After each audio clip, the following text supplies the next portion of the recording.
रीवा जिले के बैकुंठपुर थाना क्षेत्र से एक दिल दहला देने वाली सच्ची घटना पर आधारित यह कहानी रिश्तों की मर्यादा को तार तार कर देने वाली हकीकत बयां करती है। दिन था 29 मार्च 2025।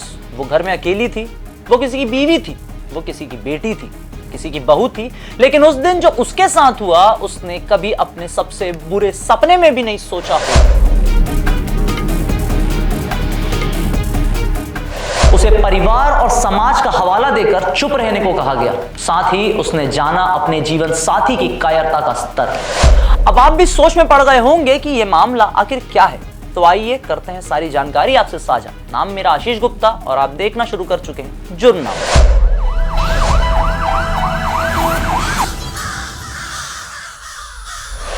मध्य प्रदेश के रीवा जिले के बैकुंठपुर थाना क्षेत्र से एक दिल दहला देने वाली घटना सामने आई है।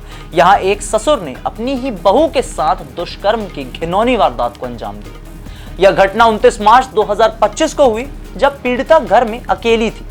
आरोपी ससुर ने मौके का फायदा उठाकर इस शर्मनाक कृत्य को अंजाम दिया। पीड़िता ने बार बार रहम की भीख मांगी। उसने हाथ जोड़े अपने ससुर को अपने बेटे के परिवार के बारे में भी याद दिलाया, लेकिन आरोपी उसकी एक न सुनी।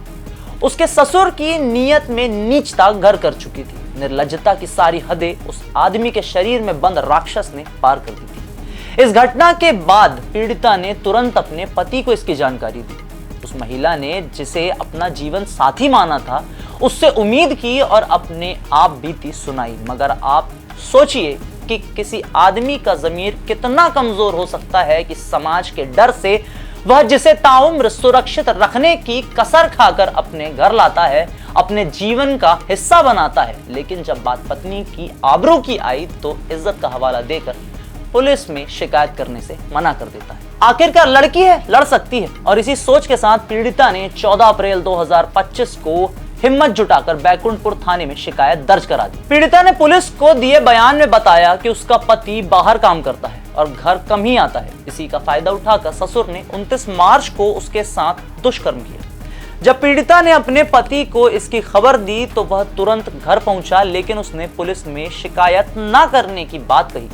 पीड़िता ने भी परिवार की इज्जत और सामाजिक दबाव के कारण पहले चुप रहने का फैसला किया, लेकिन ससुर की हिम्मत और बढ़ गई और उसने दोबारा दुष्कर्म करने की कोशिश की। इस बार वह कामयाब नहीं हो सका क्योंकि पीड़िता ने इसका विरोध किया। आखिरकार 14 अप्रैल को पीड़िता ने थाने पहुंचकर ससुर के खिलाफ शिकायत दर्ज कराई। इस साहसिक कदम ने समाज में महिलाओं के लिए एक मिसाल भी कायम की। इस मामले में सिरमौर के एसडीओपी उमेश प्रजापति ने बताया कि पीड़िता की शिकायत के आधार पर दुष्कर्म का मामला दर्ज कर लिया गया है। पुलिस ने तुरंत कार्यवाही शुरू की और आरोपी ससुर की तलाश में जगह जगह छापेमारी करना शुरू किया।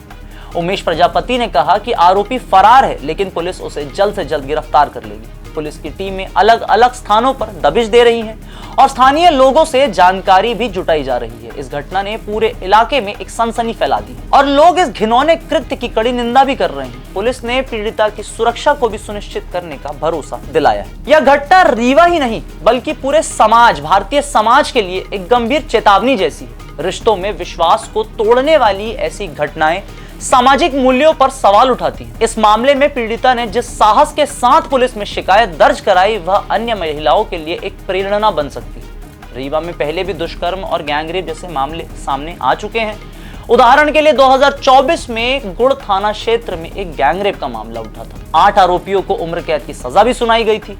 ऐसे में समाज को जागरूक करने और महिलाओं की सुरक्षा के लिए सख्त कदम उठाने की जरूरत है। पुलिस और प्रशासन को भी ऐसी घटनाओं को रोकने के लिए और प्रभावी उपाय निकालने होंगे ताकि भविष्य में कोई और महिला ऐसी यातना का शिकार ना हो।